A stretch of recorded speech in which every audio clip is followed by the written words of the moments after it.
Kailangan mag-ayos na rin ako na.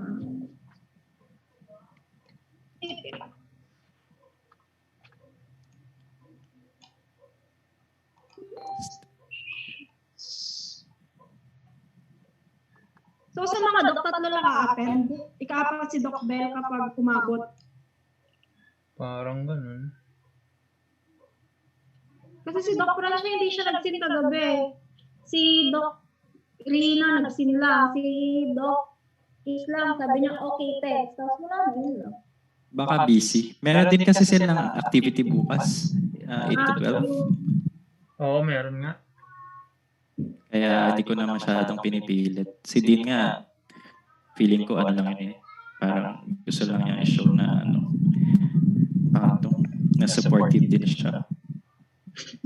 Pero hindi ko ina-expect na darating siya. Pero darating siya, di maganda. Nasa di kaya Thunder, so mapiplay yung video. Uy, Pit, yung ano pa nga pala? Yung background. Para sa OB. Ay, oo nga. Oo nga pala, teka, sustain ko sa'yo. Buti naalala ko.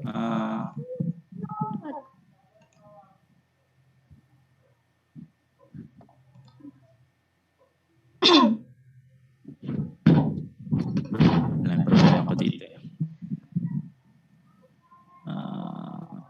Photo. Kung naman maalala eh.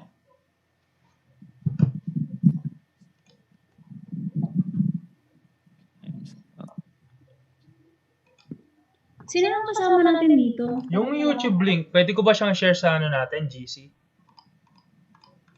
Tong rant? Makakita lang.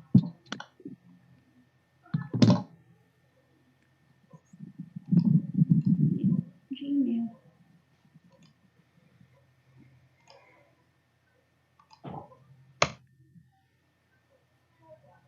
Wala din talaga yung YouTube sa akin. YouTube link. Wala talaga. Nag-restart na ako ng phone ko. Lahat. Wala talaga.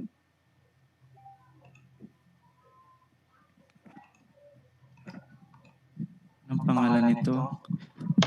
Sasabaw na ako. Ay, yung picture, no? Picture, teka.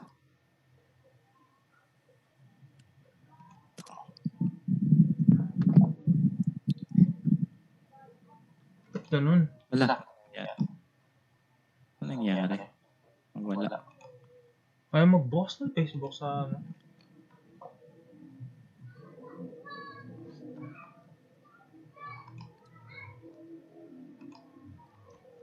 Ayan, sinend ko na team. Okay, wait lang. Ang problema, ba't tayo bumukas ng Facebook ko dito?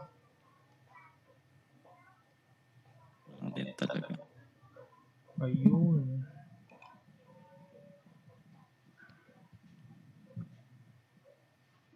Para daw pala yung mga mawawala ng kuryente. Kasi maulan dito. Wala na po tayong magagawa. Wala silang certificate niya.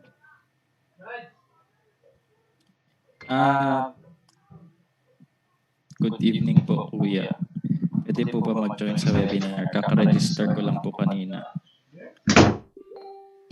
Send ko na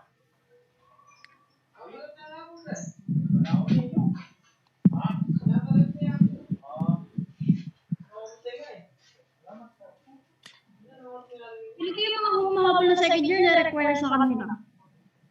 2A? 2A yan, feeling ko. Kasi darating nga si Doc Amar. Well, nag-register siya nga dyan. Darating siya.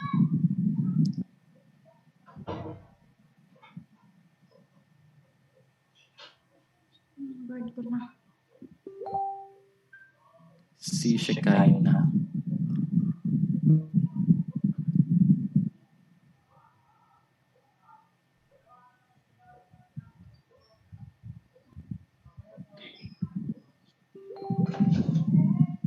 Pero wala naman sa Facebook. Wala pa din daw. Pwede ba? Pwede daw ba niya kunin na lang yung link sa iba? Hindi. Hindi daw po pwede. Pwede, kaso Anong year ba siya? hindi makaka-log in yun, yung person na yun. Anong year siya? Hindi daw po pwede yun. Yun kasi private.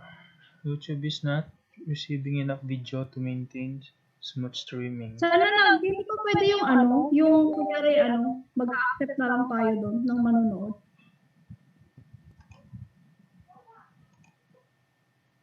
Pero yung isang link. Wala? Wala pa din daw kay Kuya Thunder Luna. Ito ata yung inat ko eh. May isend po akong email sa inyo. Okay na. Ako wala talaga akong na-receive from YouTube. Wala.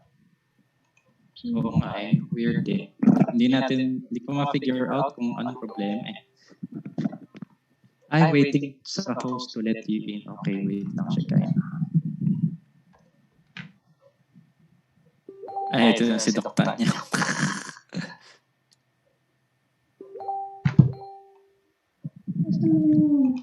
Ano to? Wala akong nakiklik. Ba't ganito?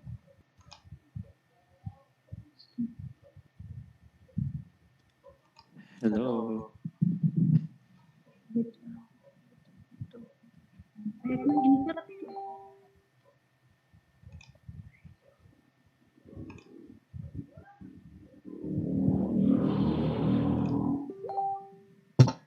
Hello. Hi. We're just waiting for the time, of course. Yeah, it was a little bit weird because I thought it was my screen, but it's yours. Yeah. It's my screen. So how are you doing? A bit anxious. Why? Well, because we used a private YouTube link, and then to be able to access that link, you have to send your email, and then those emails we have to input on the YouTube website. And then apparently there are some email addresses that have not received the link yet. So we're still trying to send out the links till now. Yeah, but I think most of them are already covered. But yeah, there are still some who are. I mean, you can wait a little bit. It's not a problem. Mhm. I can't go anywhere. Yeah, but I think at the maximum we'll begin at 7:15. Yeah. But if the number is already okay before 7:15, we can begin earlier. Okay. So what is a good number? Well, we have 180 registrants. If we reach 100 by before 7:15, we can probably begin. Okay. Because we don't expect anyone to be here anyway. Some are just, I'm gonna register.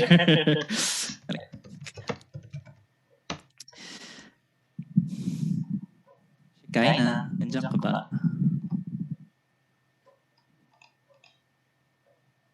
Hi. Yes, hello. Hello. Good evening. Hello, Ma'am Tanya. I'll be the host for tonight. Okay. Yeah, I'll be the one to moderate. How are you, Ma'am Tanya? Fine. Yeah. Locked up, but it's okay. Us too. It's raining right here. Yeah, it's raining also, but I guess it's a few degrees lower than in the Philippines. It's raining here in the Philippines, but it's actually hot here. Yeah. Yeah, we had already some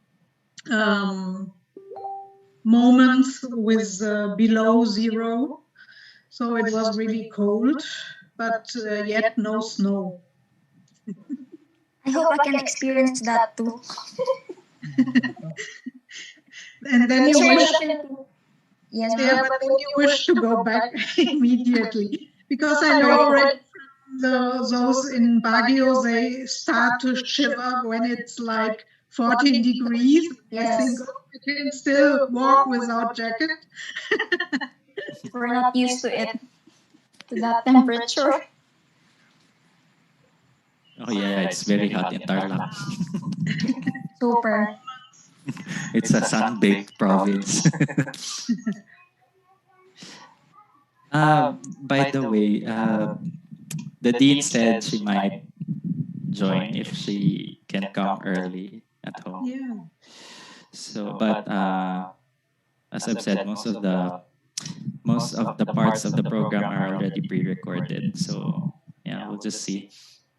And then Miss Shakaya na merong darating from Elia. Ano yun? External linkages and institutional something. International Yeah, affairs. may staff daw na darating. Tapos, siguro pa-recognize na lang. Yun pala, if there's a member of the faculty na darating, tapos yun nga, yung staff ni Elia, pa-recognize na lang sa program. Okay, no problem. Yes. Wait.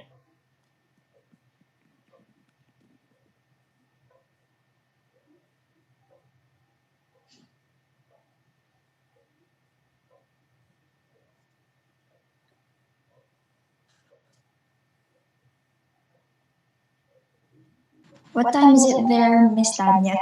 In your country? It's, what time is it exactly? 12 exactly. Noon. 12. 12 noon. It's actually 7 o'clock here in the 7. Philippines. Yeah. Yeah, So we have a time gap of 7 hours. 7 hours.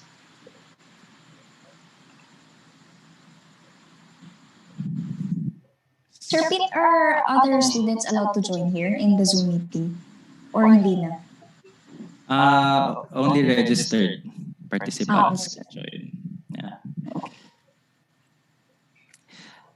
There's actually someone.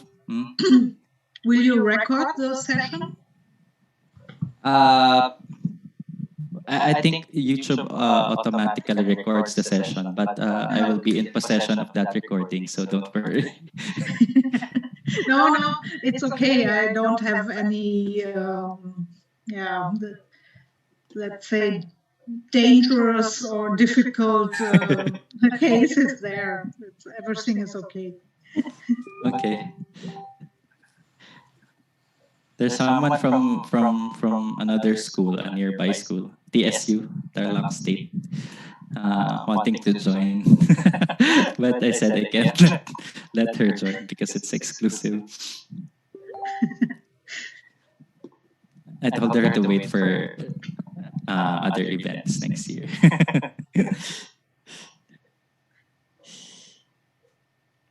Kaya Pete, mag-start ka na daw bang mag-accept? Tatanong sila, nagtatry na daw silang pumasok. Mag-accept tayo by 7. Okay. Sige. Kasi baka meron pang last minute chuchu. Okay naman, no? Mr. Kaya, may question ka ba dun sa sa program? Wala naman, sir. Okay naman. Okay naman. Oh my God. Okay, nakabahan din ako kasi baka mali yung ma-show ko dito. Yun lang, yung control na sa inyo. Pero, ito lang naman eh.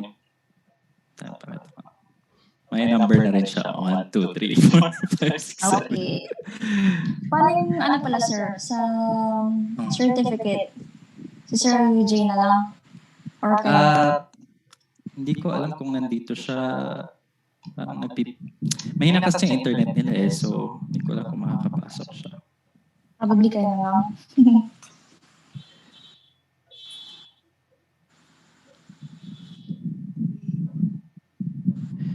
Alam bakit?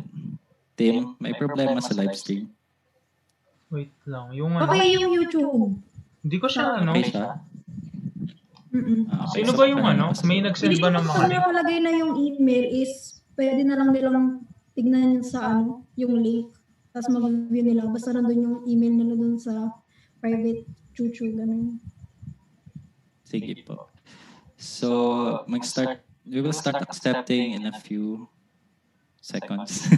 So, Miss Shakaina, yung basta mag-start tayo 7:15, regardless of the number of participants na already in. Actually, the majority of our participants will be joining via YouTube. Okay, so the clinicians will be joining us through this Zoom link. So we don't have to worry if the turnout in Zoom is small because majority is outside. Okay, so 7:15 will begin. Kung madami na tayo before 7:15, magbibigay din ako ng cue na mag-start na tayo. Okay. So meanwhile, kayo nang bahalang mag-manage ng dead air. Yes. Okay. So magtatago na ako ng aking camera. Pwede ba yun? Okay. Oo, pwede yun. Stop video and then I'll start accepting. Sure.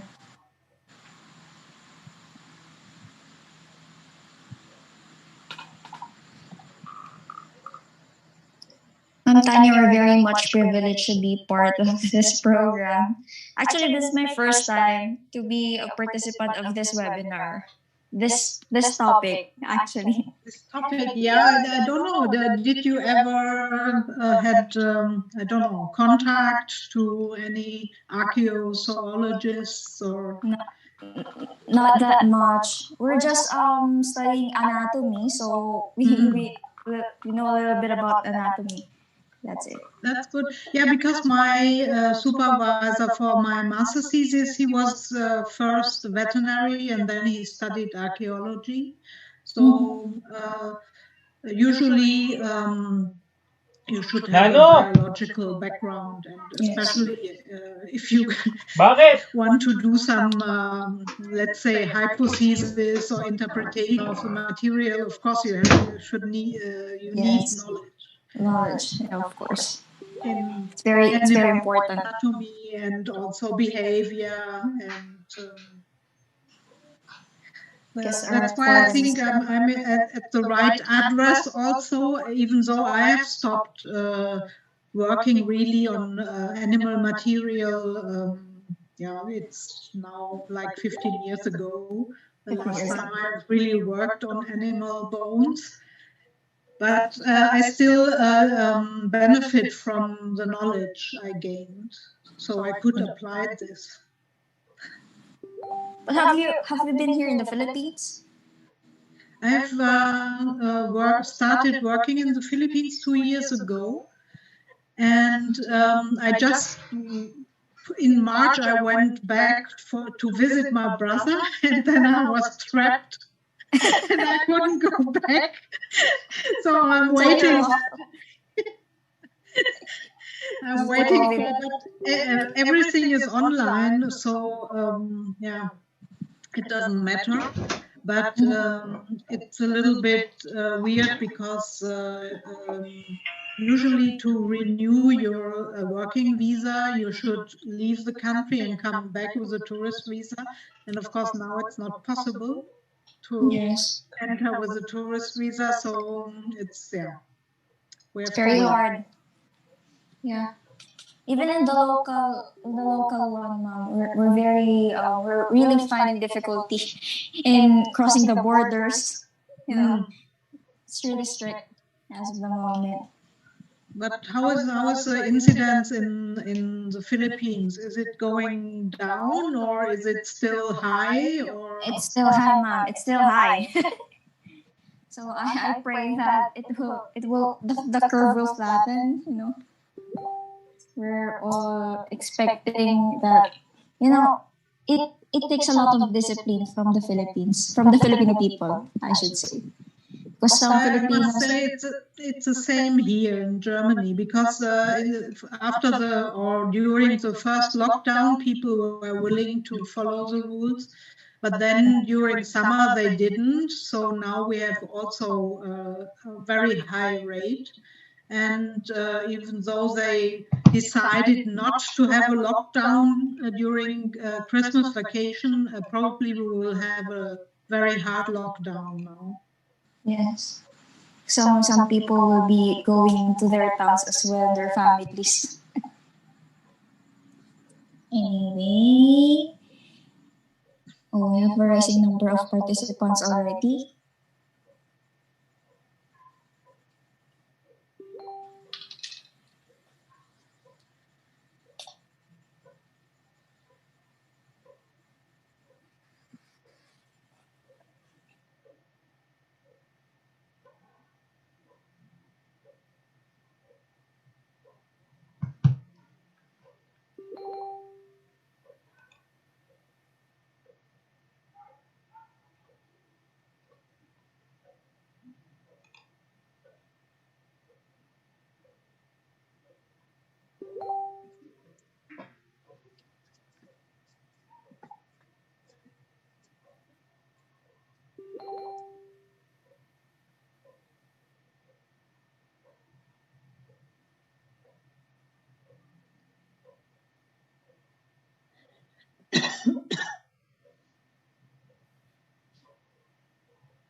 Hello.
Hello, hello, hello.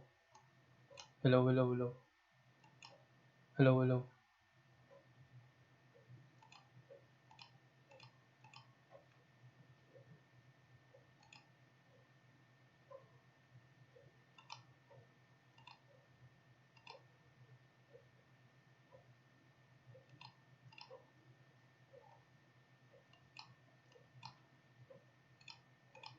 Hello, hello, hello.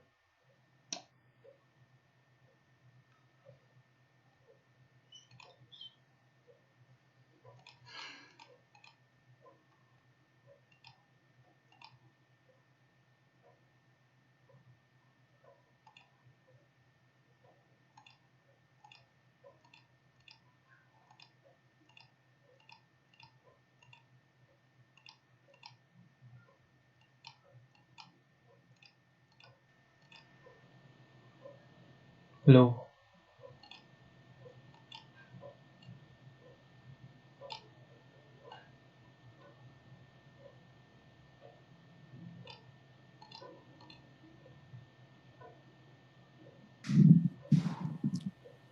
Mary, andyan ka ba?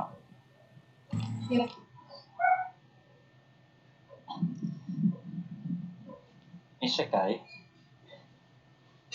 Yes, yes. si Mary ay aking friend. Nagpatulong lang ako. So, she will be fetching the comments from YouTube. Tapos, Okay. i-type na lang niya sa chat box nito. Okay. Later for Thank you, Q&A. sir. Okay. Noted po. Anya, there's a familiar person here. Say hi, Mary. Hi, Tanya. Hey. You remember Mary from UB?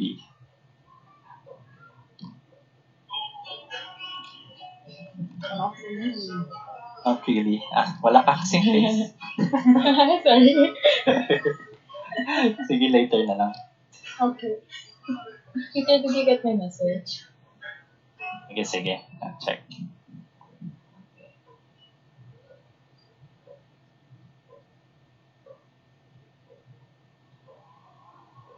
One of the faculty members of on the College of Veterinary Medicine is actually here, Dr. Alan.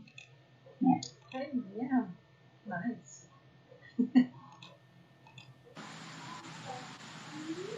He's actually the one who manages the artificial insemination laboratory in our school. Yeah. So you're still studying, or you're faculty also? I'm still studying, but I'm in my last year already. So hopefully I will graduate next year. Yeah. Okay. So did you already write your thesis? I'm actually writing it as the moment. Yeah. It takes time. It really takes time, a lot of knowledge. What is your topic? Actually, it's about antibiotic resistance. So I have to isolate bacteria from the lungs of buffaloes. Then I will test it to antibiotic sensitivity testing to see if there are any resistant pathogens. Yeah, From that's the- great. Yeah. And the head of one of our institutes that are monitoring the pandemic now, he's also a veterinarian. So one who is really responsible of our, it's called the Robert Koch Institute, and this institute gives advices and also monitoring the disease. And veterinaries have more to do with epidemics and zoonosis than any other. Do you have to do some hands-on? Yeah, we have our field training when we reach our last year. So it will be next semester for me. I will be training in the field already. So you are going to a company already, a professional veterinary? Yes, we're actually going to train on different farms, different clinics, small animal practice like that. Even in the laboratories. Okay. Yeah. So we have 39 participants, including me and Miss Tanya, and of course some of the members of the council. Mm-hmm.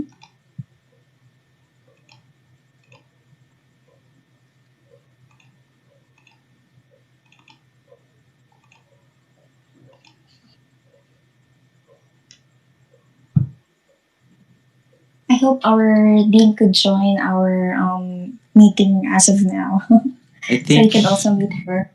Yeah, I That think would she be can. interesting for this discussion also. Yes.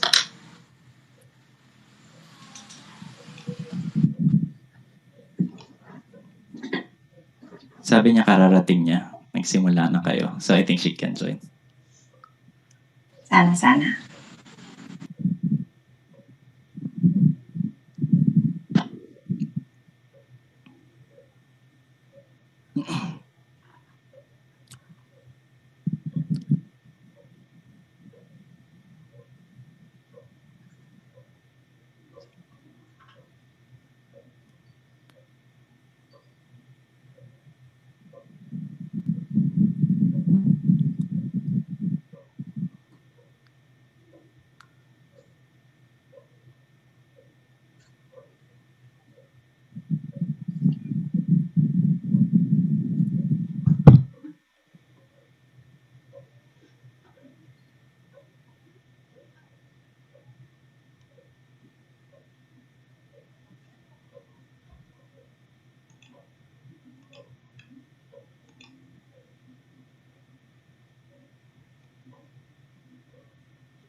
Hindi na kami magkain na. Susunod, magklase ko eh.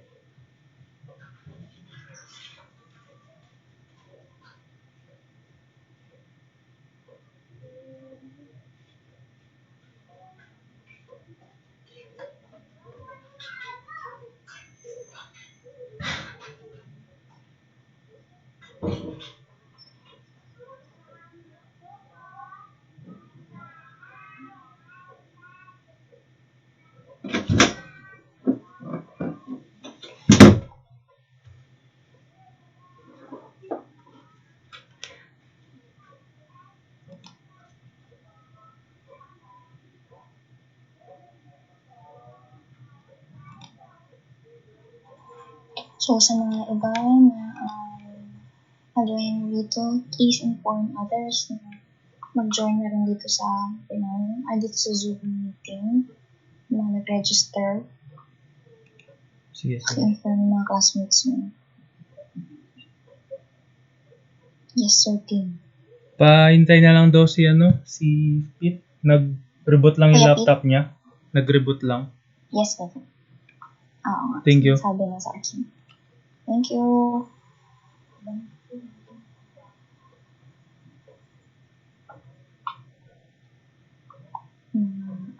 President Smith. Can you tell them? Please join. It's already 7:21. Thank you.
Okay. Nandito na si Dean. Pwede tayo mag-start. Okay na kayo, Pete? Yes po. Okay, sige, sige. Yung comments naka-disable pa rin. So, Miss Tanya Dean is also here. Dr. Beltran. Yeah. Okay. Okay. Okay. Dito na si So, hello and welcome to all. Thank you so much for gracing your time with us today, or should I say tonight, for this very, very special webinar organized by the College of Veterinary Medicine. So, we begin with a program with a tribute to all health workers, including, of course, the veterinarians in this time of pandemic for selflessly risking their lives. So we remember them for those who have crossed the bridge before us. And this will also be followed by a singing of the national anthem.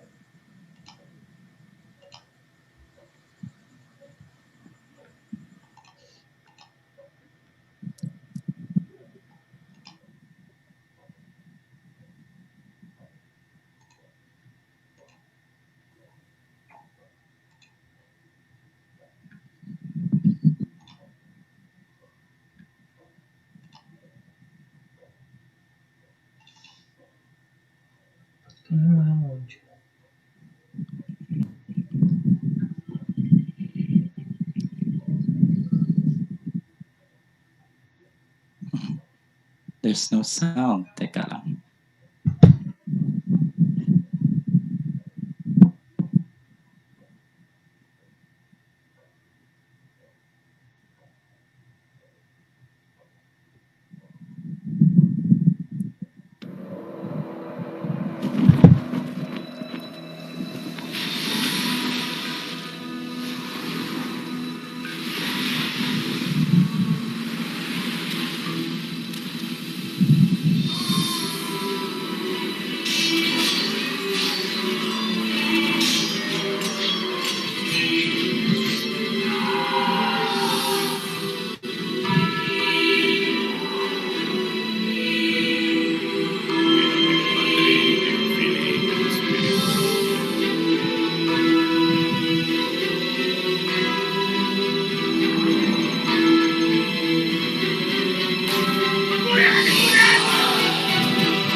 Mga kababayan, ang pambansang awit ng Pilipinas.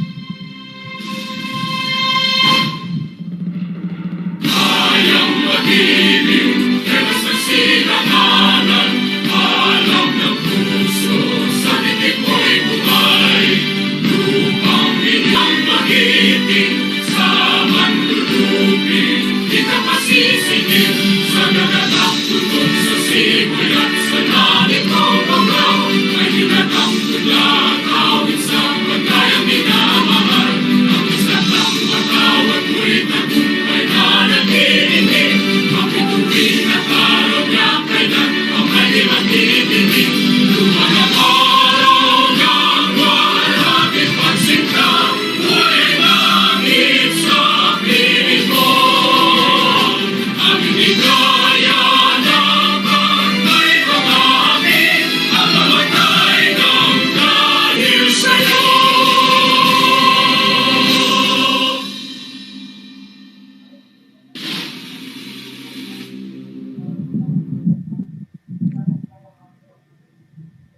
Thank you, sir.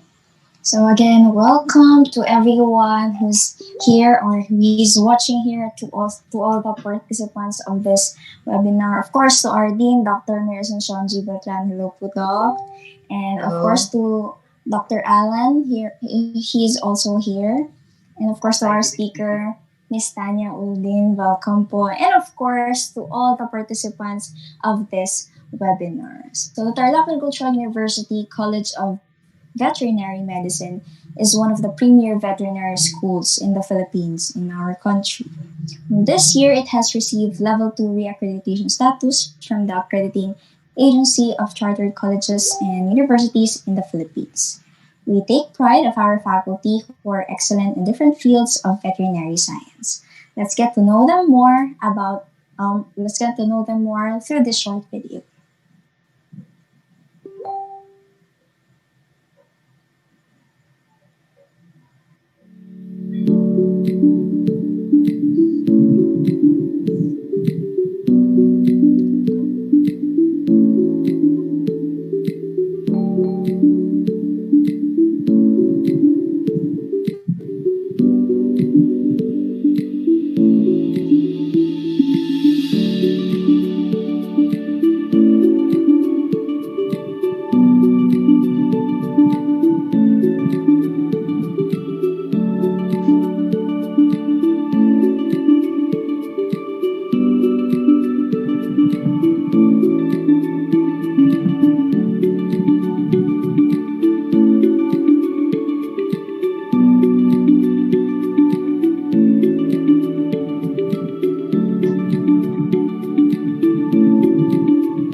Thank you. So that's our faculty family, the faculty of veterinary medicine, and of course, let us also know more about the team who organized this event, this webinar, who made this possible.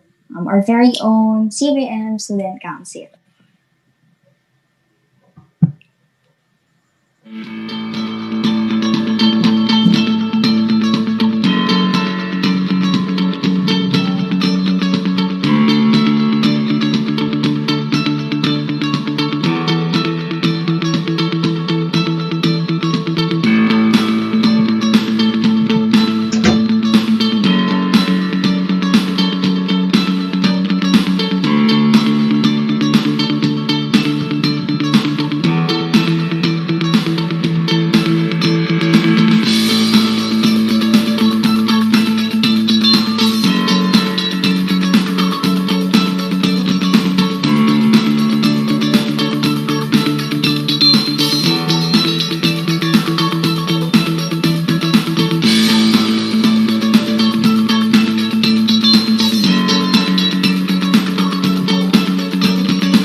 Before we begin, please be reminded of the following.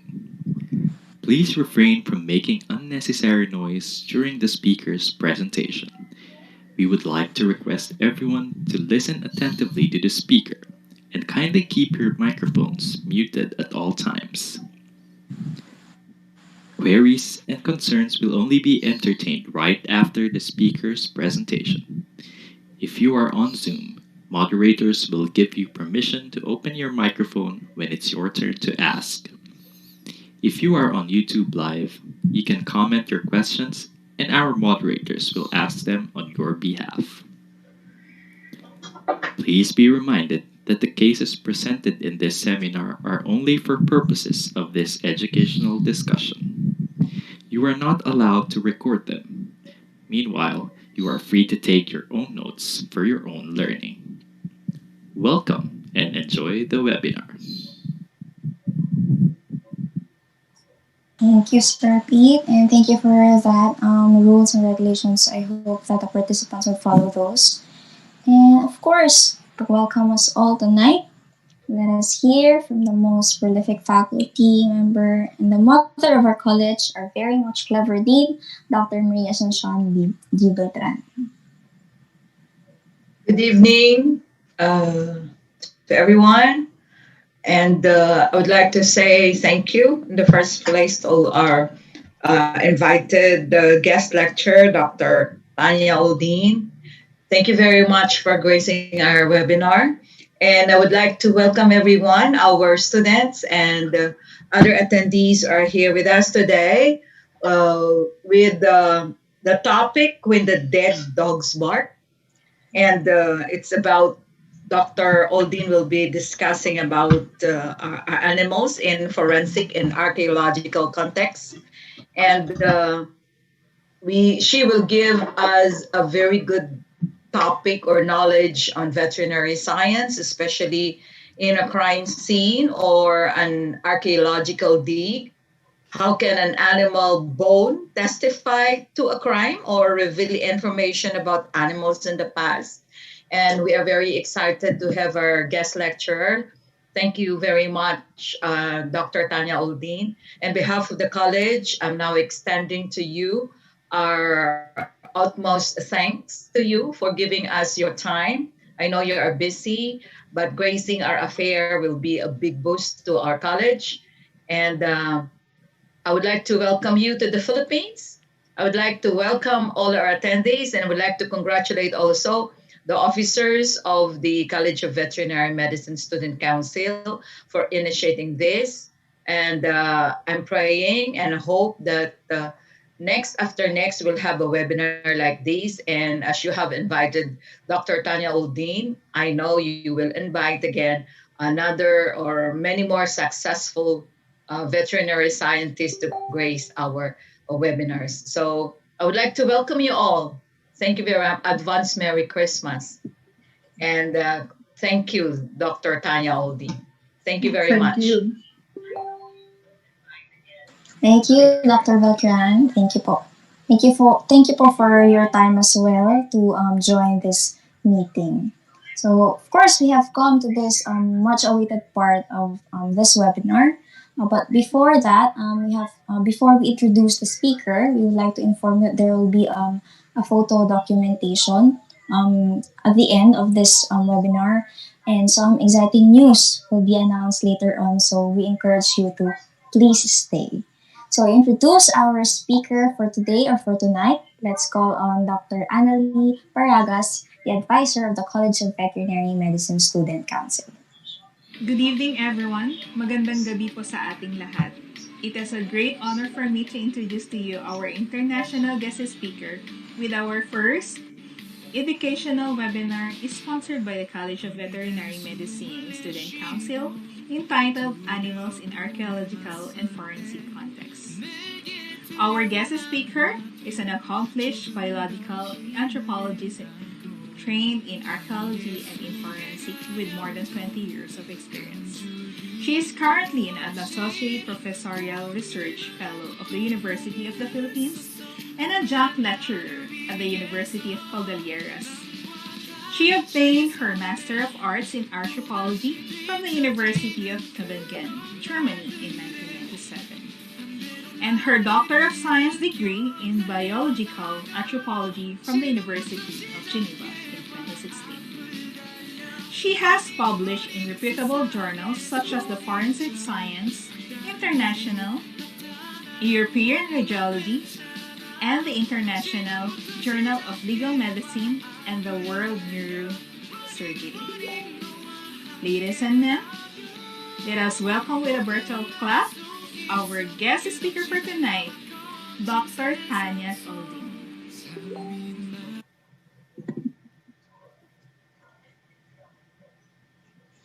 Okay, so I guess it's my turn. Thank you very much for having me. So I'm also honored that I have the opportunity to talk a little bit about my expertise and my experience throughout life. I will first share my screen. Oh, it says that the host hasn't allowed to share the screen. I cannot share my screen. Why? You can now share your screen. Okay.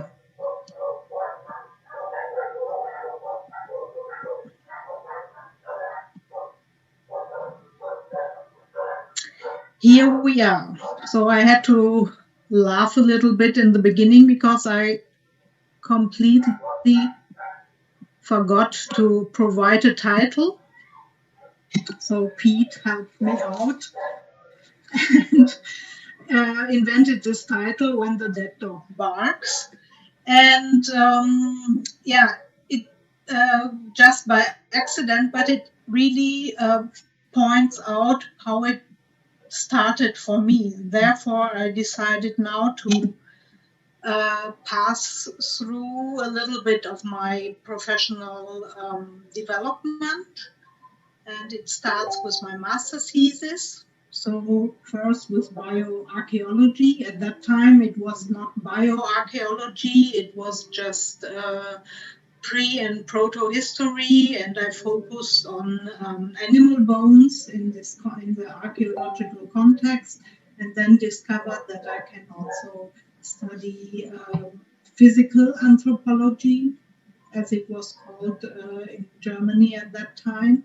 And later on, during the 90s, the term bioarchaeology was invented because, of course, you're studying not only one species, you're dealing with several species, and you know very well that the Homo sapiens, so our species, is one of the species on Earth. So the travel starts with unearthing dead dogs' tails. My thesis was about a Neolithic mass burial, so it was dated around 3000 to 4000 BC. If you add the 2000 years, then you're about 5000 to 6000 years old. It's at that time in Germany, the late Neolithic period. And I had also the opportunity to excavate and to lead the local excavation.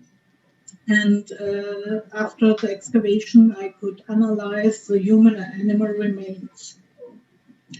The animal remains mainly consist of just modified teeth. They were grave goods. And the human remains, of course, were commingled, more or less, commingled material, human skeletal material, and they consist of children and adults, so they are more or less representative for the usual tombs and cemeteries at this time. And for me, it was a lucky coincidence because at that time there was no forensic anthropology and no textbooks where you could apply methods, and you could also benefit from experience of people who had done this before. So I was really lucky that studies and good was at the time there was no, and so I could better understand also the taxonomy of the mass burial. Taxonomy I will explain in a few minutes. Just have a look at this. This is the usual overview pictures of an excavation. Here you can see the first layer after about 50 centimeters from the surface. It's in a field of a farmer, and there should be, there was the goal to do an extension of a street. So, of course, we had the opportunity to excavate beforehand because it was already known that there are a lot of archaeological remains in this area. And due to a test excavation, we knew that there's a mass grave, Neolithic mass grave. In this part, it's the northern part of Germany, but already more to the south. So usually you would have this kind of big monuments with a lot of rocks and stones. Maybe some of you knew Newgrange in Ireland or other big monuments, grave monuments. not as big as the pyramids, but also very impressive because at that time you must imagine that this would be a population that is not with some villages maybe that share such a big grave and will bury their individuals all in this place. Here you can see the last layer, and you see big stones in front of the entrance. And already we have here already recovered all the skeletal remains. Maybe here you can see some of the skeletons still. And of course, you have to document everything. These are cross sections. You see how deep the trenches of these buildings go down. So these are still like 1.20 meters, something around. And you see also that the trenches are on the bottom covered with also very flat stones to stabilize the wooden poles that would have built the walls of this building. To better explain how such a building would have looked like, this is really a very rough reconstruction. This would be the entrance, usually more to the north.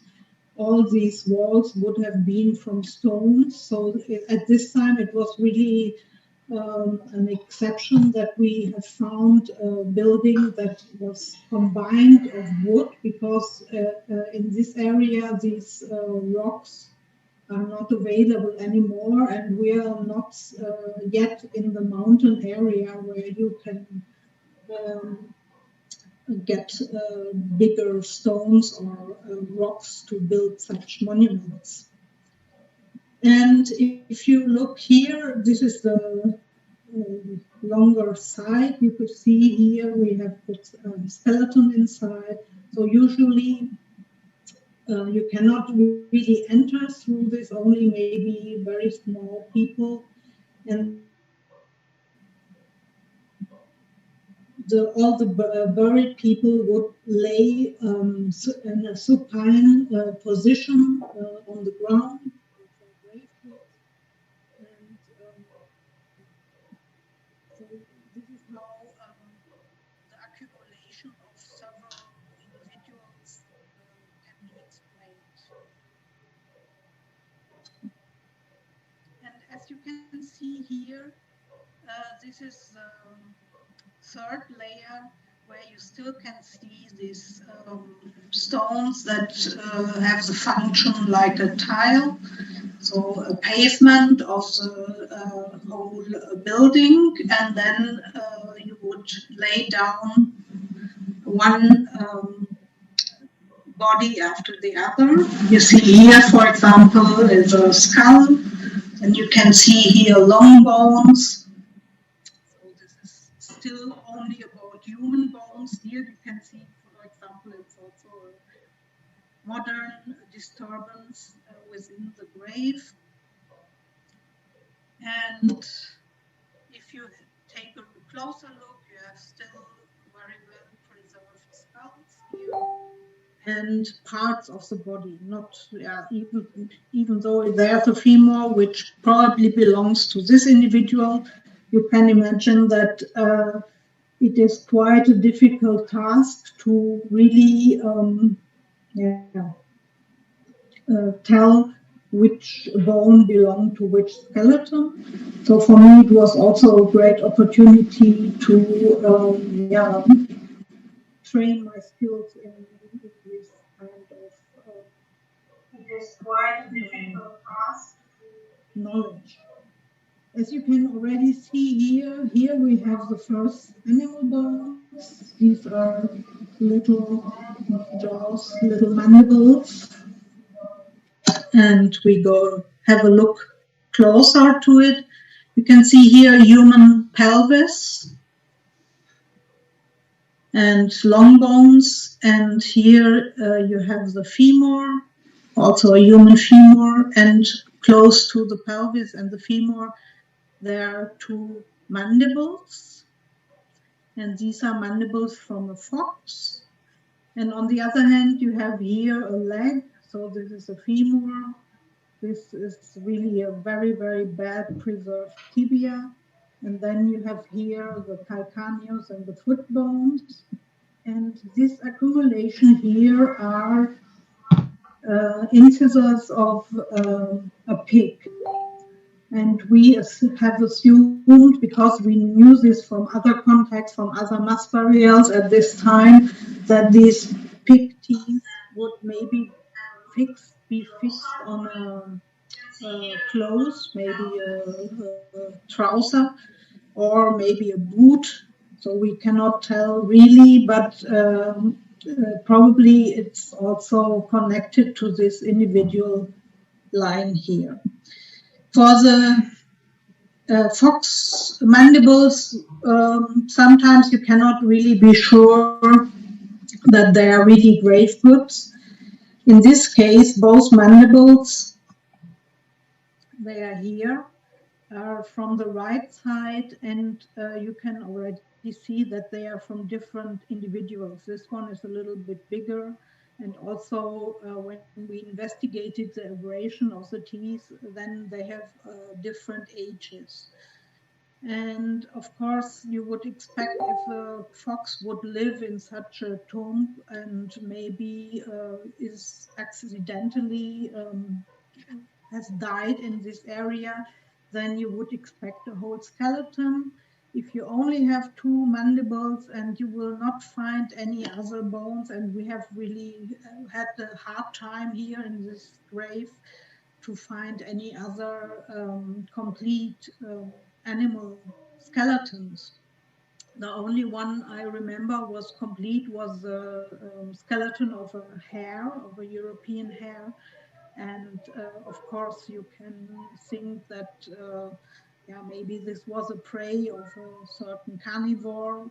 We know that there were carnivores because there were also bite marks on the bone. I will show you later. So mainly, as I mentioned before, the animal remains in this grave beside the human skeletons were teeth, modified teeth that probably belonged to was used as even maybe as jewelry, maybe on the clothes, probably on the as jewelry. You see here the domestic dog.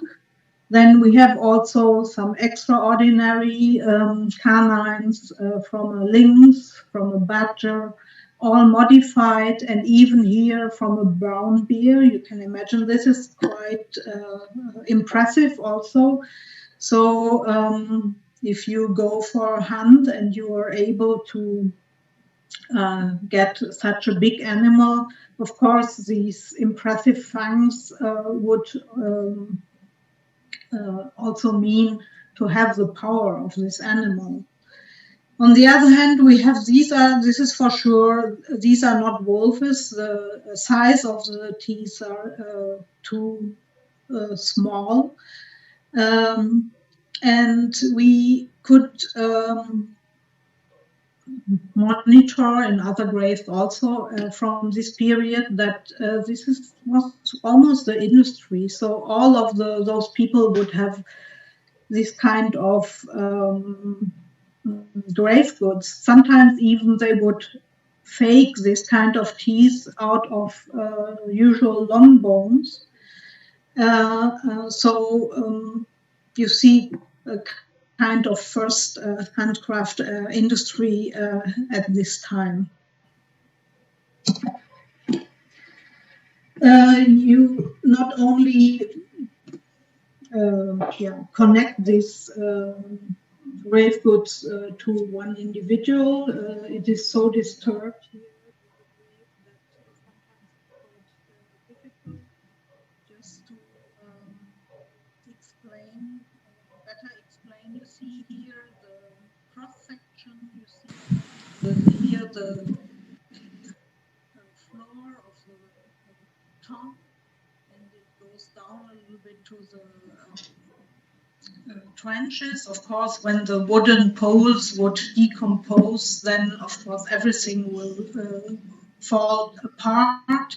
And of course, the skeletons lying here at the wall would turn into or fall into the trenches, and so do the artifacts. So this is a distribution, of a vertical distribution of the teeth of the dog. You can see a lot of are here on the ground, but we could find them in any of these layers. So we decided from the first surface where you walk that we take off about 50 centimeters because it's already disturbed. It's from agricultural modifications of the soil. And from this first layer to the fourth layer, we dug down in 10 centimeter layers. And we also divided the whole area into square meters. So this is a technique in archaeology you usually would apply to cave excavations, where you have to be very precise and recover all the materials very precisely. And as you can see here, this distribution already shows that it is disturbed, and but still you can find a certain place where the teeth are distributed. So this is so it's important to have all the dimensions, not only the horizontal distribution, but also the vertical distribution to later on do interpretation of what you have found. So it is not only that you determine the species, but also you have to determine where they uh, have been found. So you have three layers. I'm sorry, this is because at that time I have published my master thesis, of course, in German. You have these three layers, like the disturbed layer, the agricultural disturbed layer, then you have the layer of the burials, and then the last part is the trenches. And you can see here that the teeth of the dog are concentrated, are focused really on the layer of the burials, and they have fallen down into the trenches. We can say that we have these kind of domestic animals like chicken and cattle and sheep only in the upper layers, and probably they don't belong to this time horizon. And we can say that all these carnivores are represented only by the teeth. Only the fox is represented also by the two mandibles, and therefore they build yeah, a part of the grave goods. And then we have some other animals, also the deer and the mole, for example, mole and the microfauna you can more or less ignore because they are usually in this area. And then you have the hare, as I told, this is a little bit a different thing. Maybe it was a prey to a carnivore that would afterwards live in this mass grave. On the other hand, the hare would not live itself in this kind of, it's not like the rabbit. So it would live in the open field, and of course, you wouldn't find it just like this. So we cannot exclude that maybe the hare would have been also a grave good, but we have no proof for it. Hi, Tanya. Hmm? Tanya, your audio is not quite consistent. There are times that it's low. Yeah, Yeah. yeah. Now it's So clear. It's okay. Shall I repeat what I have said? No. You can continue. Okay. So as I explained, we not only have the vertical distribution, we have also the horizontal distribution. These are only some examples now. And you see, we have chosen the last layer as a orientation. And we had also cremated bones, and you see the cremated bones are really distributed all over. They probably don't belong to this mass grave. Maybe later on there was another cemetery, and it is also disturbed because of the agricultural modification of the soil. On the other hand, we have here the distribution of the dog canines, the modified dog canines. And you see they are accompanying the uh, walls and also the burials at this site. And here you have then the distribution of skeletal elements like cranium, the hip bones, the humerus and the femur, only of female and male individuals. And with this kind of spatial distribution, you can already see that there's no bias, that, for example, women would be buried only in this area.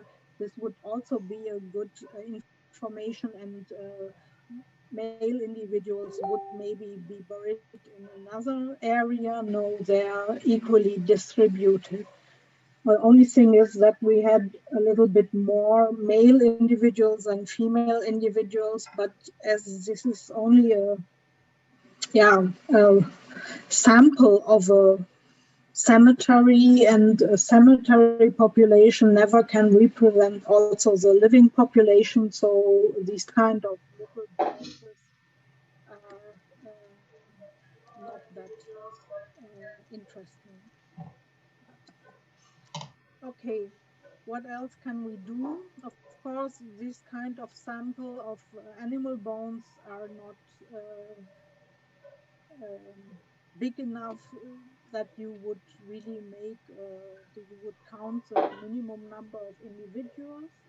Usually you have really amounts of fragments of animal bone fragments within settlements that you dig up in archaeological contexts, and then you want to say something about the distribution of species, how many male or female, let's say cattle you have, or pigs, and therefore you have to count the minimum number of individuals. But also for human mass graves, this is interesting. You can imagine in a forensic context, when you discover mass grave, then you usually would apply maybe DNA to count the individuals, but it's not always possible. And therefore, you start very simple to count the skeletal elements, and those who are have the biggest number probably would make also the minimum number of the individuals. But then, of course, you have to add different ages and also different sexes to it. So in this case, we have counted 44 individuals. And this is due to, of course, the skull. So usually it's best to identify, and also several parts will be preserved in a burial context.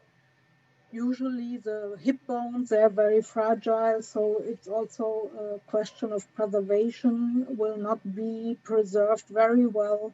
On the other hand, humerus and of course femur and skull is what will last during the time. And so you count the left and the right. And in this case, it is very simple how you get this minimum number of individuals. But of course, if you have, I don't know how many tons of fragments of animal bones in a settlement, then it's not that easy. You cannot just count. You have to approach this with mathematical and statistical formulas. And I hope that in the following lectures, the real zoo archaeologists will tell you a little bit more about the different methods to count um, the minimum number of individuals. Another example here, you have to also take into account that maybe what you have on finally in your laboratory on the desk belongs to different layers, and maybe the layers are dated in a different way. So even though maybe it looks like you have one individual, it would make here in this example 4 individuals because the layer are from different times. So, and even though in here in the layers you have different parts, so you count layer by layer, and then you will try also to find out whether maybe these bones belong to one individual or not, to prove that there has been a movement between the layers also. This is also important before you can really make a consistent interpretation of what you have in front of you. Usually in archaeological context, either you would dig up cemeteries or settlements. And in settlements, usually the main material will come out of pits or bigger trenches. Often, just you dig up the garbage of former times. And then, of course, you have the difficulties to really say which layer belongs to which an individual. Okay, this is an example also from the Neolithic mass grave I have worked on. This is a tibia, and you can see a lot of modifications all over the bone. And this is due to animal activity. These little pits you can see here come really from the fangs of smaller carnivore. Then these ones you cannot really identify anymore because also the preservation of the bone itself is very bad. But usually a bone would also be a resource for minerals. So also rodents would gnaw, even ungulates are known that they chew and gnaw on bones. And also plants will do this. Before we come to this animal modification, I'm just showing a little example which is quite interesting due to I talked about the spatial distribution, because you have certain stages of decomposition. Here, this is an example from Africa where a zebra, they discovered a zebra which was already more or less mummified, but still recognizable as one individual. And like 6 months later, you see already the dispersal of the skeleton. And then they, another 4 months later, the dispersal changed a little bit, and this is 2 years after the animal was discovered. And as you can see here, there's the bones remain in a quite narrow area. But on the other hand, due to this is in Kenya and it's a savanna, so you will have ungulates that trample on it. So you have to expect different modifications also. And these kind of dispersals are also depending on the environment and the ecological system you're in. So, for example, if I have a skeleton missing person in Switzerland who went missing in the forest and dies there, then I have, of course, different predators and also animals that prey on this cadaver than in a savanna. So you have also to take always into account the context to make some interpretation of the assemblage you have found.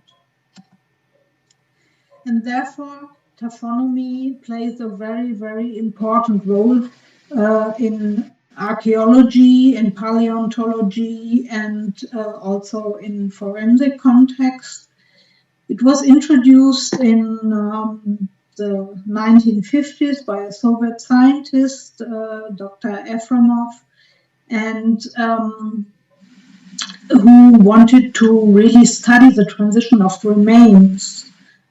And the word itself comes from the Greek taphos, which means burial, and nomos, the law. So we have the law of the burial, and we study the decay, preservation, and fossilization of bones and skeletons.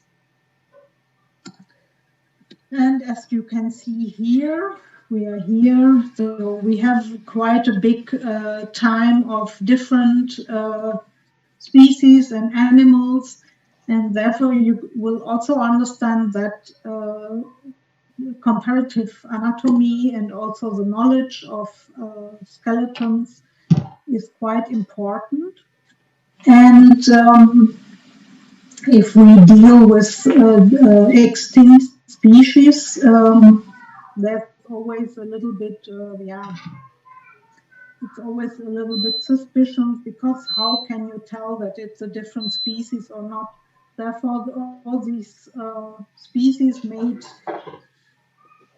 in the past are called chronospecies, because we don't have at that time DNA or something that could prove that it's really a species. But at least you have some hints, and by description and comparative anatomy, so you can work out the differences between different animals. And so do we here when it comes to human evolution, and you only have very few skeletons, you help yourself also with this comparative anatomy. On the other hand, when it comes to taphonomy, you also want to know whether certain bones were lying on the surface or maybe were buried immediately. This could be important also in a forensic context to determine whether a body has been quickly buried somewhere or has lain for a certain time on the surface. And therefore, we adapt also these methods from paleontology, from taphonomy.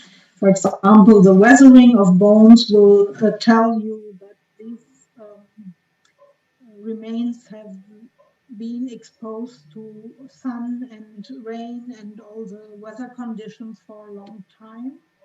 Of course, you cannot do a real exact dating. So each time you really want to have an exact date when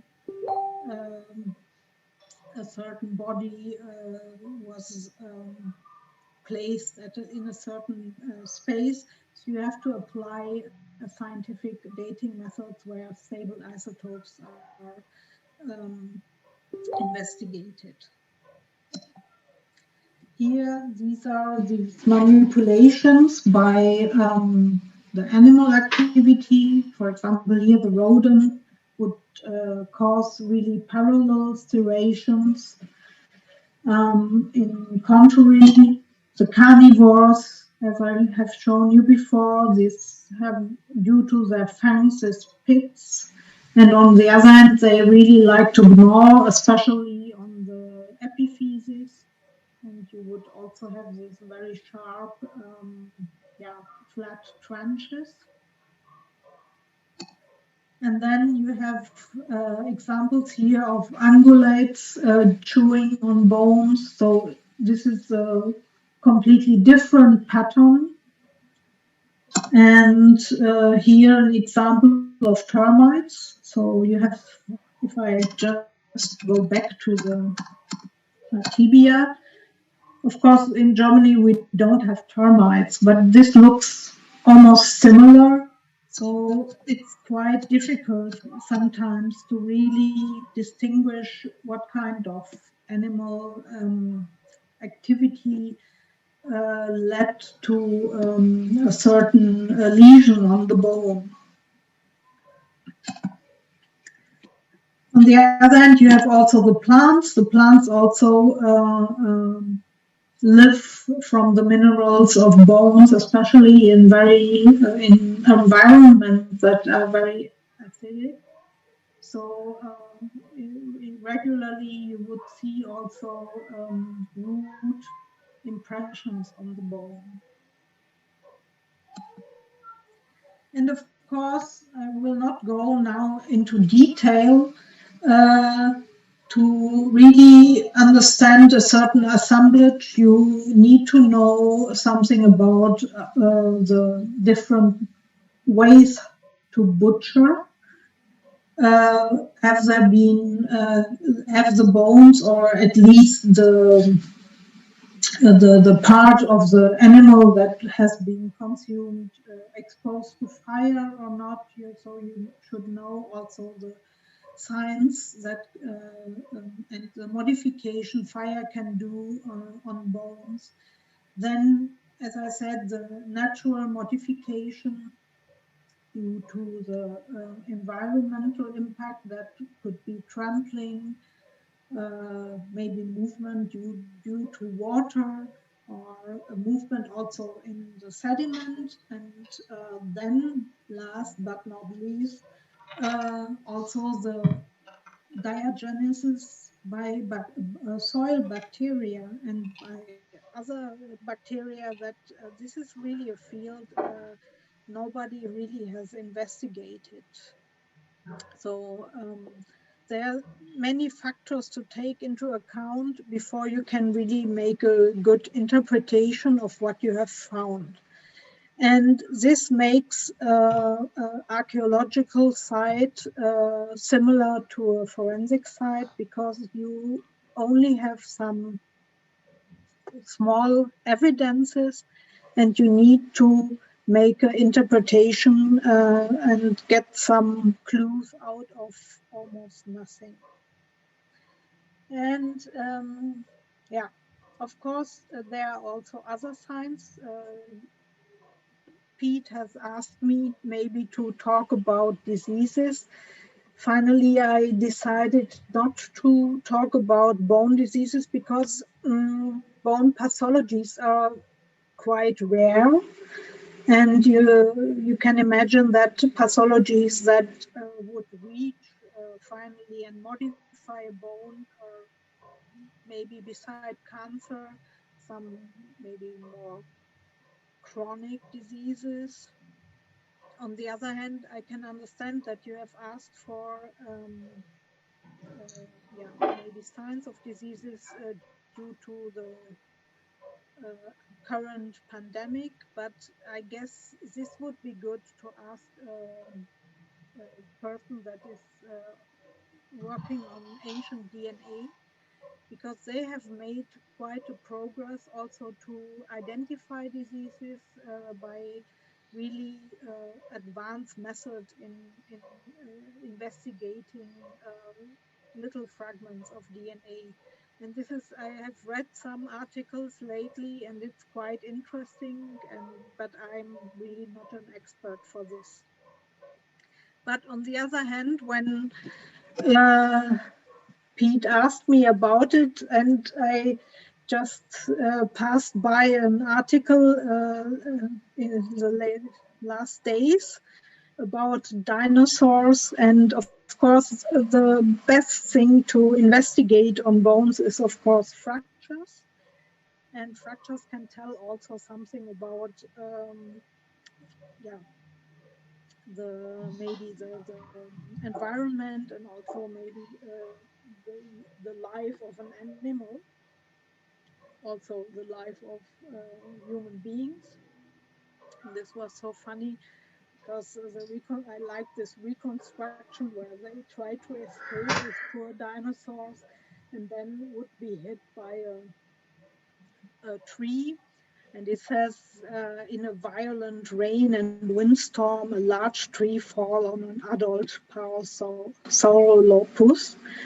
And yeah, beside this, the poor animal, you can see it here, it's fully preserved, survived. So you have signs of healing on the bones. And so even this kind, yeah, very old signs of healing and fractures can give some information about the environment of these animals. What I did for human bones was, once I had the opportunity to work on several cemeteries of the early Middle Ages in Switzerland, and only by a simple comparison of fracture frequency that has already been done by scientists of UK, they could prove that there's a difference between urban sites and rural sites, which might be logical also because you are exposed to different hazards. And so I compared their results with my cemetery populations, and we also could prove that this site here in Riyadh would it's significantly similar to these urban sites, and while the other places are more similar to the rural side. So this gives also an opportunity later on for the archaeologists who will work on living conditions in the early Middle Ages to have an interpretation that at least, even though maybe you don't want to tell that maybe these are rural sites, but you know that the people here in this cemetery have been exposed to different hazardous events than people living in this site. And this is quite interesting, and I could imagine that this is also possible for animal bones, because we will have domestic animals that are exposed really to a heavy workload, and these kind of signs like arthritis, but maybe also fatigue. Hello, Miss Tanya. Your Yeah. your audio is not that smooth. Yeah, so we could not understand a bit of what you're telling a while back. Yeah. From when on? Can you please? Are you using your what microphone are you using? From the I'm earphone? I have the microphone at my laptop, and usually this would work. It's actually glitchy, a little bit glitchy and inconsistent. Oh, okay. Yeah, maybe you could just come closer to your laptop. So yeah, Okay. yeah. Thank you, So thank you. It's clear. this is It's clear now. okay. So when was it glitchy? So shall I repeat here from the? You can actually continue, ma'am. Okay. Okay. Okay, so I guess that this kind of investigations can be done also on animal bones, and then you can have an interpretation whether, for example, certain animals have been used or exposed to a heavy workload, like say buffaloes, for example, that have to go to the rice fields and also pull the plow. So this kind of interpretation would be possible if you investigate only maybe fractures and or modifications in the articulation areas. Okay, and then after a while, I was working independently for certain services, archaeological services in Switzerland and in Germany. I had the opportunity to work for the Medical Legal Institute in the western part of Switzerland, the French-speaking part of Switzerland.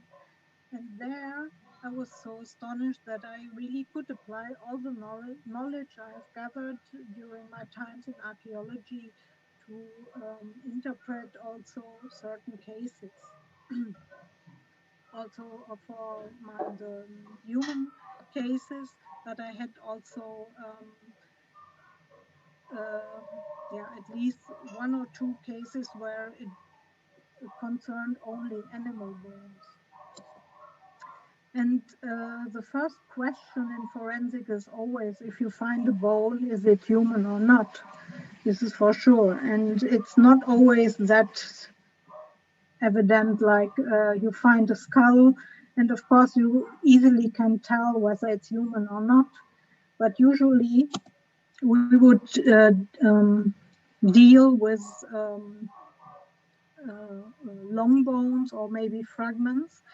So you need some also differences to know differences between human and animal bones, even though we are also a primate.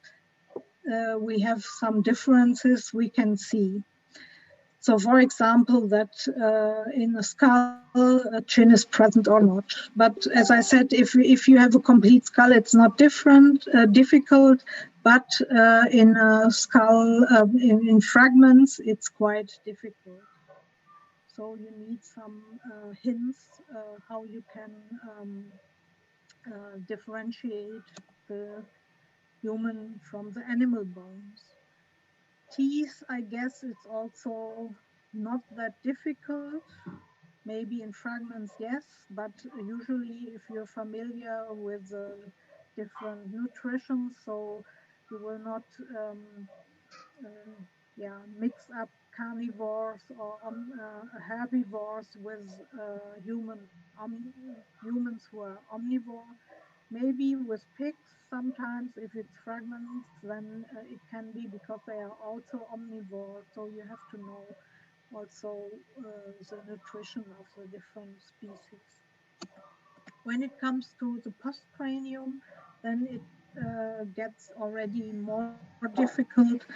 And usually the first thing, if you look at a fragment, you will see that animal bones are more dense and the surface is also smoother than in human bones.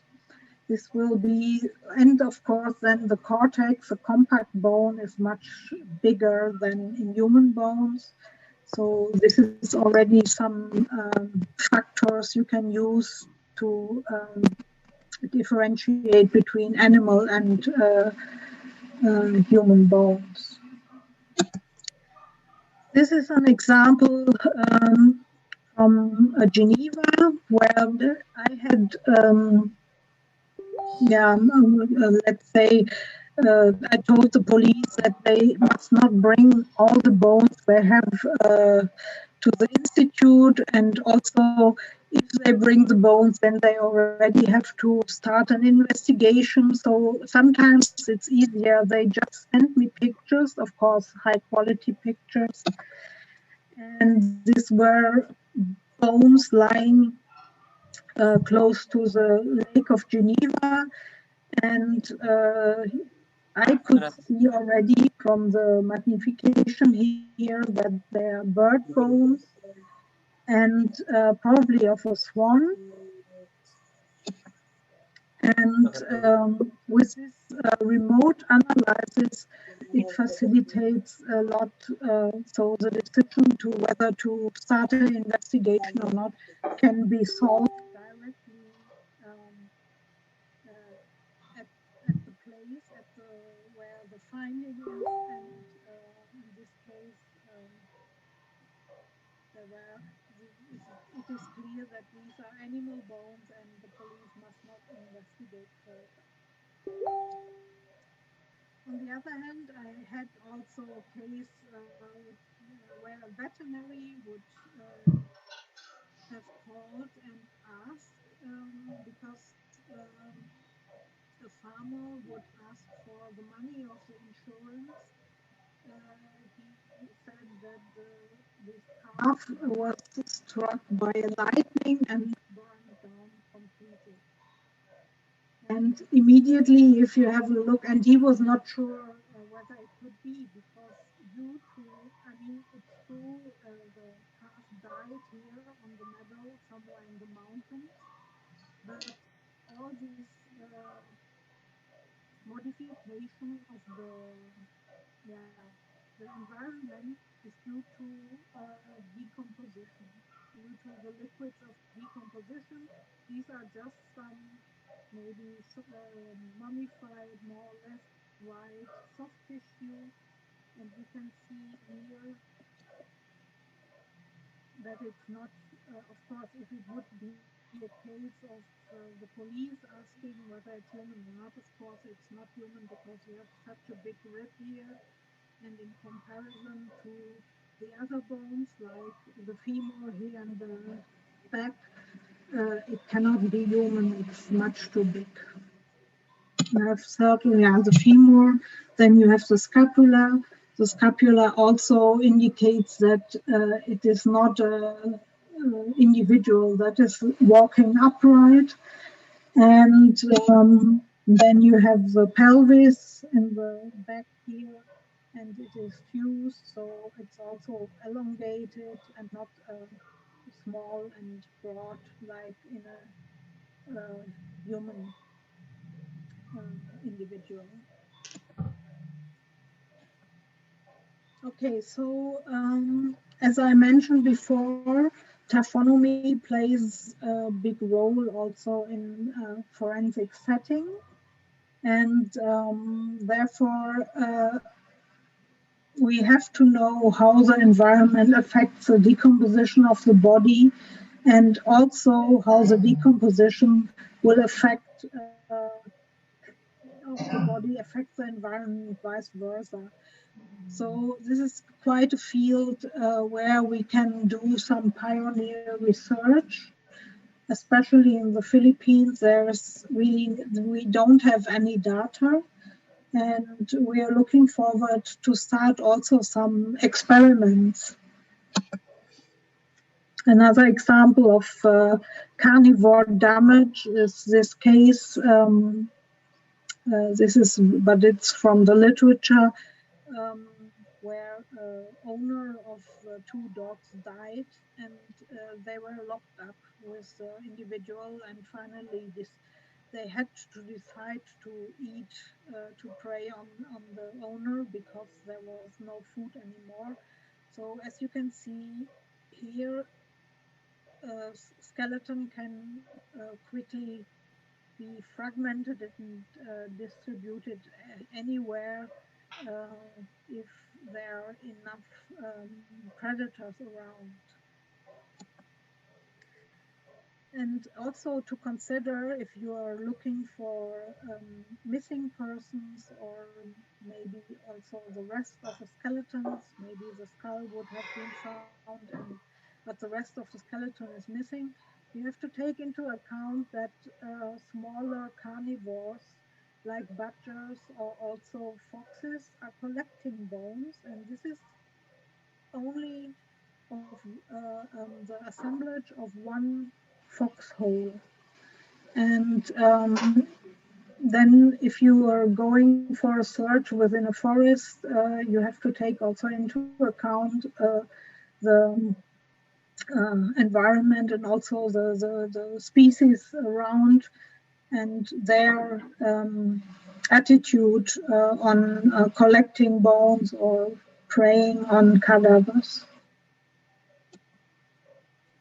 Okay, a very quick and brief view on forensic archaeology. As I'm coming from archaeology, also we have to apply, or it's good to apply these kind of methods like mapping, excavation, recovery, documentation, and inventory handling to a forensic setting. Usually the forensic technicians would be the one to do so, but sometimes we have to work together. In this case, it was a search for a missing child, but it was missing since 30 years. It was a cold case, and due to a certain hint, we had to dig in a forest. And so we are applying here the usual methods, square meters here, and then very carefully digging up the soil. All of the soil has to be recovered because you never know. If you find something, then you have to sieve all this soil. And of course, you do cross sections. Maybe you will find something. In this case, we were really, there was nothing. On the one hand, good. On the other hand, not good because the parents are waiting since 30 years. But in general, you would apply these methods we know from archaeology. As I said, the cross-sectioning and then dividing the square meters in smaller parts to really document in detail what you will find in a certain area. Okay, so we can have a quick look at my current research. Again, there are some animal bones involved. And when I came to the Philippines 2 years ago, I was supposed to work in archaeology. Of course, quickly it developed that I also would work in forensics, at least teaching, passing my knowledge to the next generation. But on the other hand, I was lucky that I'm back to the dead dogs and I could work in the Mindoro Archaeological Project. This is a colleague of mine. By accident, really, we studied together and we haven't seen each other for 20 years, but then I learned that there's an opportunity to work here. And of course, I took this chance and came to the Philippines. And this Mindoro Archaeological Project is quite exciting because the peopling of Southeast Asia is still something that has to be investigated. We are not sure. Usually, if you see maps of Southeast Asia, then you would have these kind of directions from the mainland Southeast Asia to Australia, like this. And if you see all these older maps, then the Philippines are always excluded. And this cannot be. I mean, if you are so agile and really the human species has gone everywhere, then it's not possible. So this is bias due to research. And now, as there are more and more excavations, you also find the human remains of older periods.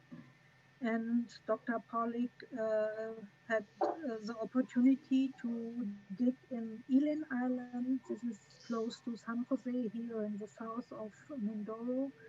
And Mindoro is a stepping stone due to migration processes here from Indonesia. And of course, if you know this, and then you can do some surveys, and he was lucky to find certain places here, sites on Elan Island and some also on Mindoro on the other side of the shore that contains remains, some stone tools, but also some human remains, and of course a lot of animal bones.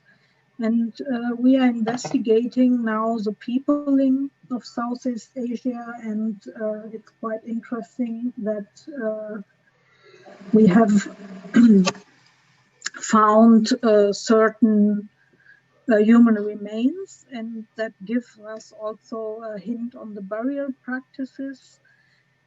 We have one flex burial here in the rock shelter of Bubok 1. We found on the other side, as I said, of Mindoro in Bilat Cave, a modified tooth. This tooth is probably older than 9,000 years because the layer above was already dated. And we have also part of a phalange, a human phalange, which has been burned and also shows a cut mark. This phalange comes out of a layer that is 4,000 years old.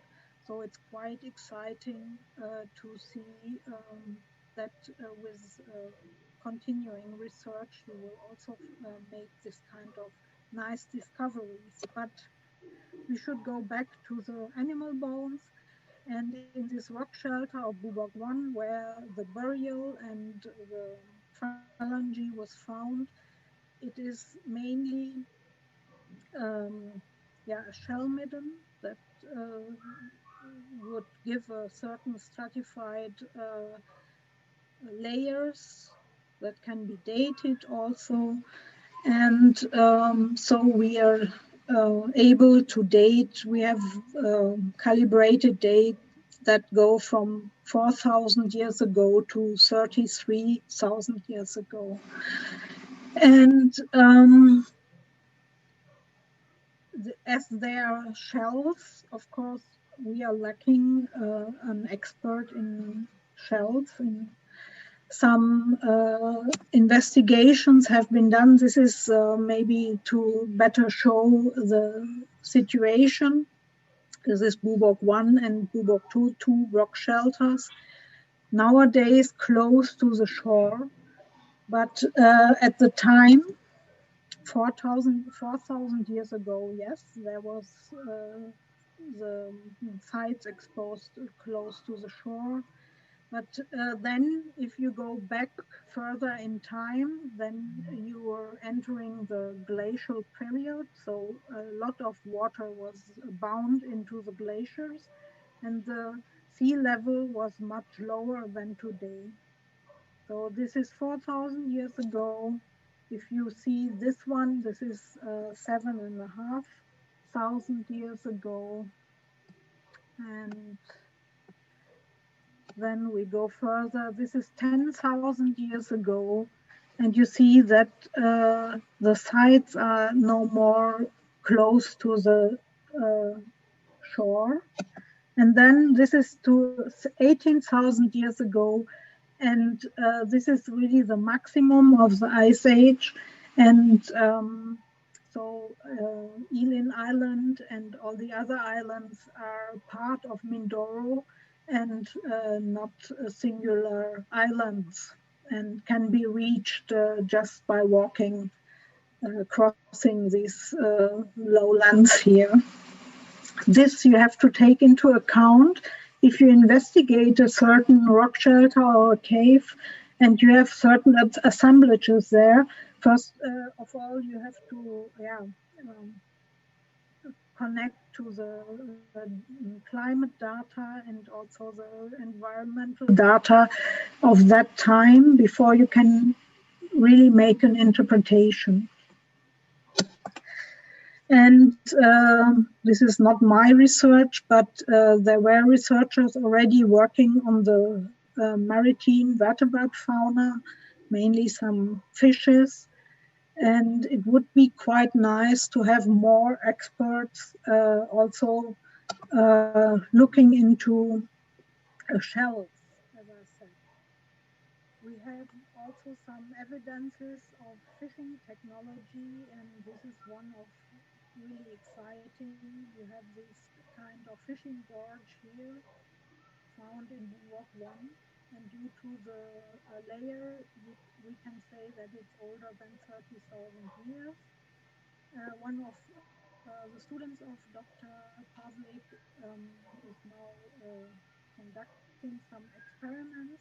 She received a grant of the National Geographic Society, so she can conduct also experimental fishing. Yeah, experiments to see whether this works and also to get more experience in this kind of technology. Of course, they have worked also on the terrestrial vertebrate fauna. We have the endemic species of Mindowo, of course, found in the assemblages of the sites, but also they could find extinct species of cloudlet. So you see, there are always opportunities to discover new things. And finally, as I said, it's not that much about the stone tools here, but you see all these shells that has been opened with certain stone tools, and yet we don't have any experts that are familiar with this kind of marine fauna. It's not that much about the stone tools here, but you see. So to finish here with all these amount of information, I have also a question to the community here of Tarlac University, because I would say that there's a need of building up skeletal collections, not only of human skeletal collections, but also of animal skeletal collections, because we have to compare. And on the other hand, we have to do also experiments on decomposition, as I mentioned before, because we have no idea about postmortem interval. Therefore, I would like to discuss with you also some opportunities, whether we can work together on this kind of projects. And on the other hand, I would recommend some further experts that are really working on animal bones. And these are just three of my colleagues. There are others, of course. Dr. Noel Amano, he is now in Germany. He is the head of the Seoul Archaeological Unit at Max Planck Institute for Archaeology in Jena, Germany. Then my colleague, Dr. Wollner, I'm working with her and Dr. Pavlik in Ealing, Ireland. She's a paleobiologist, so she has very good experience also with the fauna, extinct fauna and also ancient fauna of the Philippines. And then, as you can see here, Edwin Anadon, he was my assistant after I have was an external expert for his master thesis. and he would like to become a forensic anthropologist, but at the moment he is working at the DNA barcoding lab at UP Diliman, and they are doing wildlife forensics. So this could also be very interesting for your college to have an insight in this kind of research. And finally, I will pass some literature that might be helpful for you, especially this one, some textbook. If I have them as an electronic copy, I will pass them to Pete, and he can distribute to those who are interested in. So I will finish here. Thank you very much for your attention.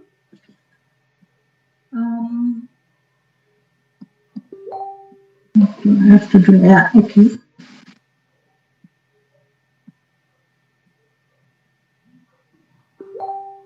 So anybody here? Shekinah? Yes, so thank you, Miss Tanya, for that very wonderful lecture. So now you can ask your questions to the speaker. Please comment your name and your year level on the chat box, and wait for your name to be recognized. Or you can also unmute yourselves. So you're maybe we can entertain about 3 to 4 questions for Miss Tanya, if there are any. I'm very sorry that the audio is so bad. Yeah, it's a bit glitchy. Yeah. Okay, is there any questions? Let me see the chat box. Okay.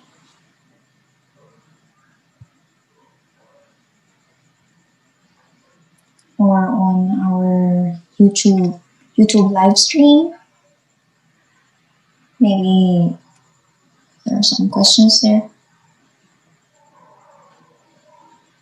Okay, not yet from YouTube. How about here in our room?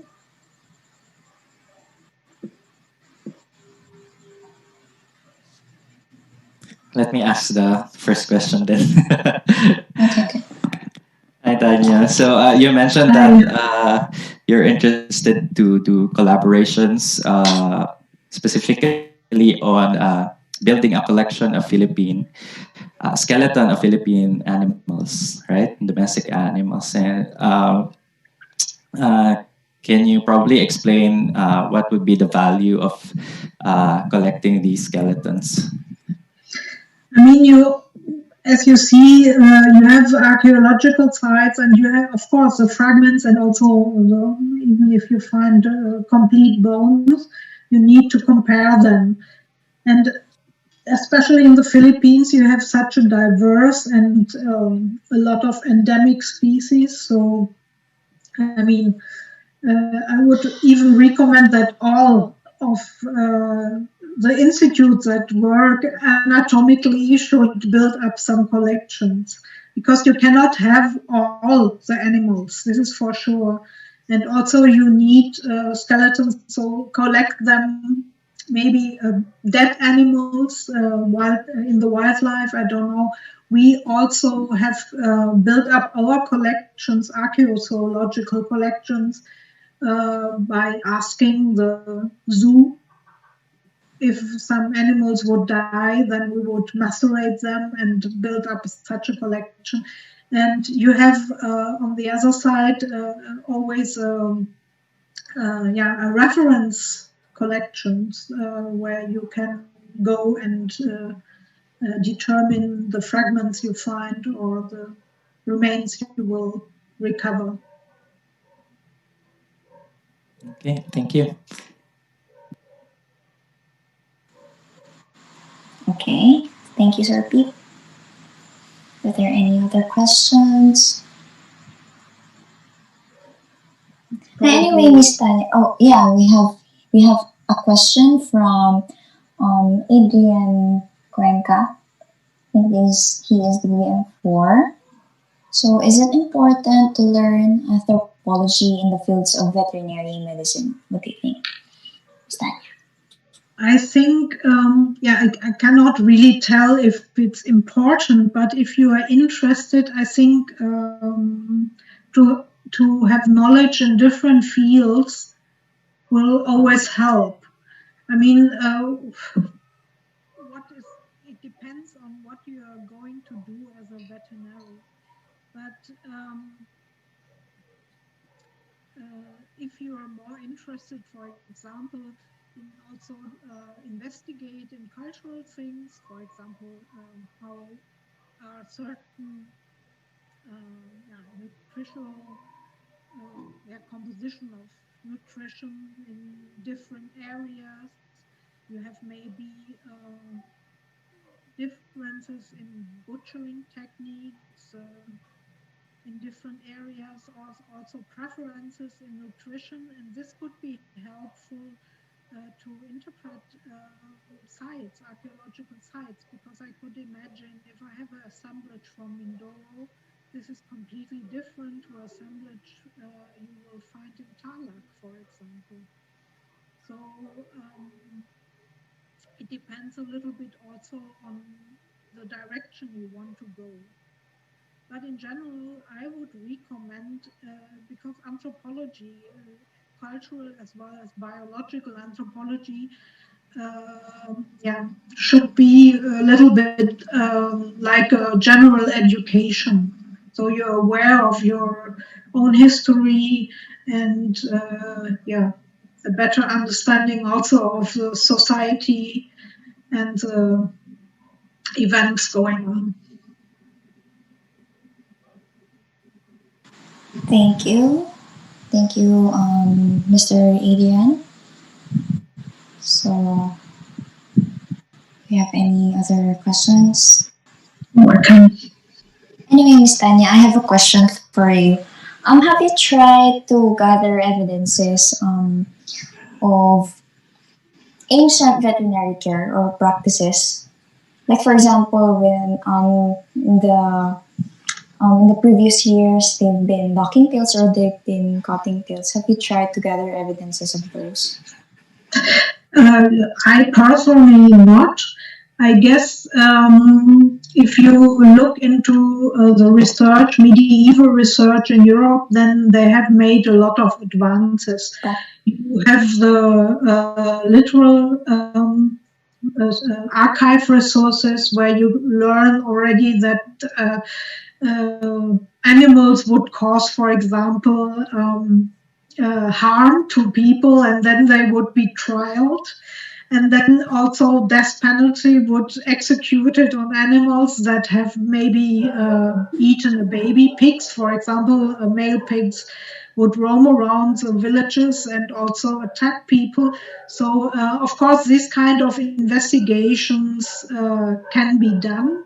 But to be honest, in the Philippines, you really start by scratch, because there's really almost no data available, and it would be really interesting if historians would work together with veterinarians, with cultural anthropologists. So we should keep in mind that these kind of projects should always be projects that cross the borders of different disciplines. Yeah, thank you. So anyway, Ms. Tanya, if we don't have any questions, would you like to give some pieces of advice to our students, to our participants, and words of encouragement? So I would say that you're all young and you can still start any project. I guess that if we, let's say, if it's possible to meet once, we can discuss further projects, and that can easily be, done as little thesis also. And for example, if we need to collect data measurements and whatever on skeletons or animals in general. I guess that this can be integrated easily in thesis. So I guess we have to meet and discuss further projects. But I would always encourage to, enlarge your field, not specialize only on certain diseases or something, but also look into other fields and benefit for your own, enlargement of knowledge and thinking. Okay, thank you, Miss Tanya. So, thank you so much for your time, for wasting your time with us today, despite your busy schedule. You're here. At this point, we'd like to recognize, of course, the invaluable knowledge imparted to us by the speaker. So let's call Sir Pete, to award the certificate of appreciation.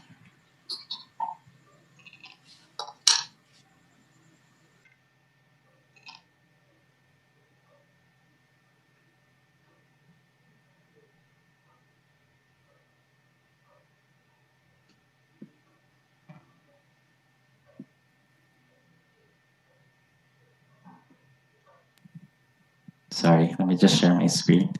Okay, so the certificate reads Republic of the Philippines, Tarlac Agricultural University, College of Veterinary Medicine. This certificate is presented to Dr. Tanya Uldin for imparting her valuable knowledge, skills, and experiences in forensics and archaeology in a webinar entitled When the Dead Dog Barks, Animals in Forensic and Archaeological Context, hosted via this Zoom meeting, given this 13th day of December in the year 2020. Um, at this Zoom meeting. It was signed by our advisor, Dr. Annalie B. Paragas, and our chairperson, Mr. Liu J. E. Agustin. Thank you very much, Dr. Tanya. Thank you very much for having me, and I was really honored, and I hope I could give some little insight. Okay, I see that our dean has unmuted herself. Maybe she has some words to say. Yeah. Yes, I just would like to give my thanks to Dr. Tanya. I hope this will not be the last, and we shall have again another webinar in the future. So I thank you so much for your time and your sharing to our students. Thank you very much. Thank you. All right, so okay, so I'm supposed to give a closing remark, but really I would just like to explain that this activity was born out of before the term of the student council has begun. We have surveyed the students on what they would like to do during this semester, especially that we are in a peculiar setup. We are meeting online, and many of us are losing inspiration to study because of the challenges that the online setup has brought. So we thought about conducting a webinar that would probably excite your interest and realize na even though we are discussing a topic that is actually outside the bounds of veterinary medicine, you will realize that your knowledge in veterinary medicine is actually important and will contribute a lot. No? So para ma-realize nyo na even though the time is challenging, it is still worth struggling. It is still worth doing your best, and hopefully soon we'll all finish as veterinarians. And so thank you very much for joining us. Thank you, Dean. Thank you to all the faculty. And we apologize for all the technical difficulties. There's always a first time, I believe, for everyone. And we have learned a lot from this webinar. And our speaker said, this is not going to be the last time. We are hoping for further collaboration, especially with different speakers that she mentioned. So yeah, well, we hope to improve next time and deliver you a more smoother experience. Okay. Okay. Group photo. Okay, so Okay. pa-on lang po ng camera for our documentation.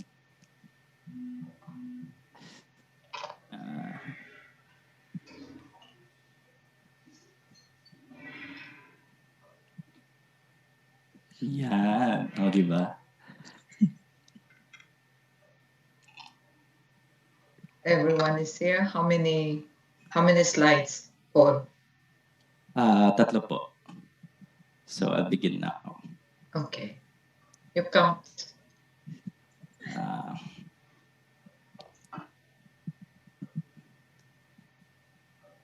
Okay, so done with one. I'll go with slide number 2. And actually, meron pa po sa Zoom. So, they might not be included here.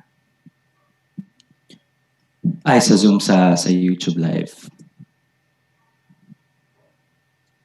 Okay, so, and then I'll go to the third one. Pa-on po ng camera niya.